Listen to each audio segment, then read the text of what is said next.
मान्यवर प्रस्तुत बजट का आकार 8,08,736 करोड़ 6 लाख रुपए है।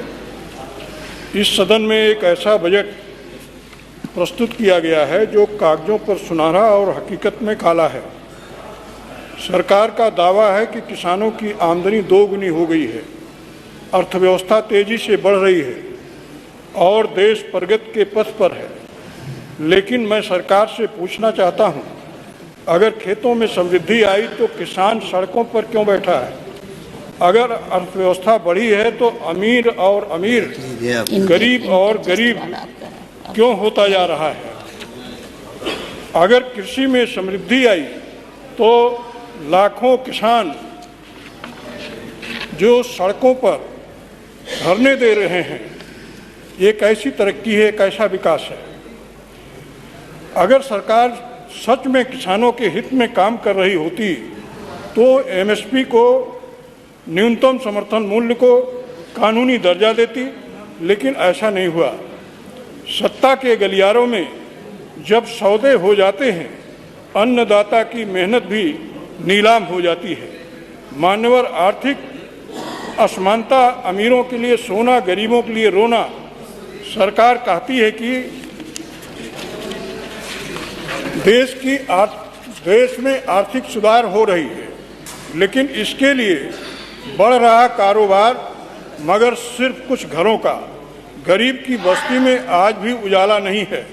देश का 1% सबसे अमीर तबका 40% से अधिक संपत्ति पर कब्जा किए बैठा है। गरीबों की संख्या बढ़ रही है जबकि अरबपतियों की दौलत आसमान छू रही है। मध्यम वर्ग जो इस देश की रीढ़ है, लगातार दबाव में है। आंकड़ों की बाजीगरी, जमीन पर हकीकत कुछ और है। बिजली, पानी, गैस के दाम बढ़ते जा रहे हैं। स्कूल कॉलेज की फीस बढ़ गई है।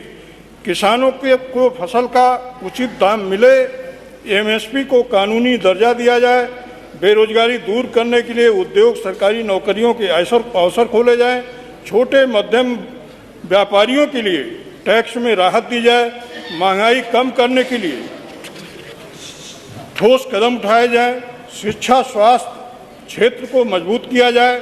सिर्फ भाषण नहीं, बदलाव चाहिए। सत्ता की कुर्सी नहीं, जनता का न्याय चाहिए।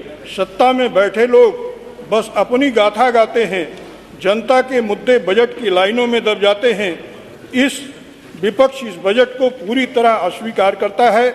हम इस सरकार को ये बताना चाहते हैं कि यह देश केवल अमीरों का नहीं है, ये हर उस नागरिक का है जो मेहनत करता है, जो संघर्ष करता है, जो अपने भविष्य को सुरक्षित देखना चाहता है। मान्यवर, मेरी विधानसभा 276 टांडा जनपद अंबेडकर नगर में एक बुनकर एवं किसान बाहुल्य क्षेत्र है। उत्तर प्रदेश का लगभग 1/4 बुनकर टांडा विधानसभा के टांडा नगर पालिका में निवास करता है, पावर लूम का कार्य करता है। माननीय श्री अखिलेश यादव जी के सरकार में बुनकरों को कारोबार बढ़ाने की नियत से प्रति पावर लूम जो फ्लैट रेट बिजली का दर था 65 रुपये निर्धारित किया गया था, जिसको बुनकर रेगुलर जमा करता आ रहा था।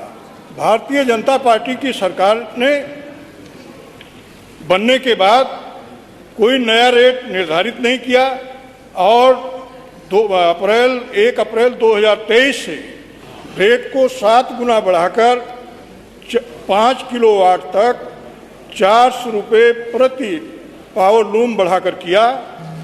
और जो बीच में जो बुनकर 65 रुपये के हिसाब से जमा करता आ रहा था, सरकार ने कितना बिल बढ़ाया, कितना घटाया, ये जानकारी बुनकरों को नहीं है, लेकिन बुनकरों के खाते में लाखों लाख रुपए बकाये के रूप में दर्शाता है।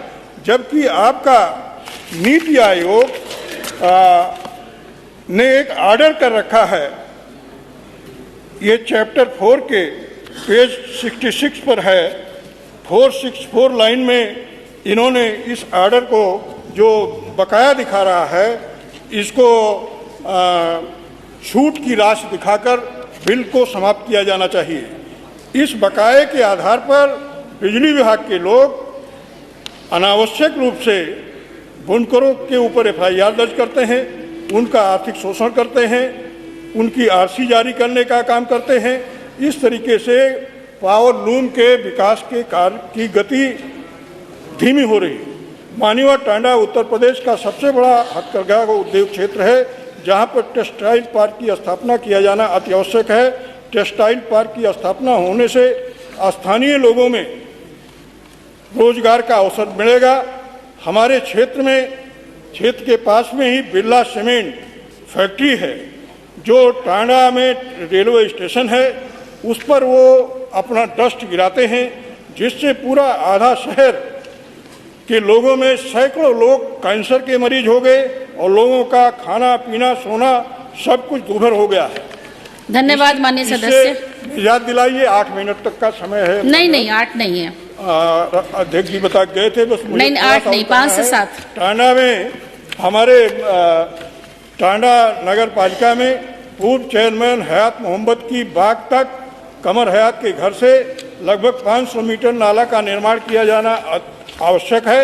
और सबसे बड़ा जो हमारे यहाँ एक धार्मिक तीर्थ स्थल है, बाबा मखदूम अशरफ की मजार है दरगाह शरीफ पिछौछा में, जिसमें पूरे देश से नहीं दुनिया से भी लाखों लोग आते हैं और साल में लगभग 3 महीने का मेला चलता है।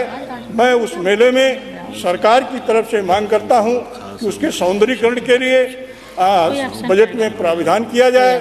क्योटला का जो पुराना मंदिर है, जो सैकड़ों वर्ष पुराना है, उसका जीर्णोद्धार कराया जाए। धन्यवाद। जयंती घाट का सौंदर्यीकरण कराया जाए। ये तमाम समस्याएं हैं, जो टूटी हुई सड़कें हैं, उनका निर्माण। बहुत बहुत धन्यवाद माननीय सदस्य। दोषी पुलिस बिजली कर्मियों के खिलाफ कार्रवाई। धन्यवाद।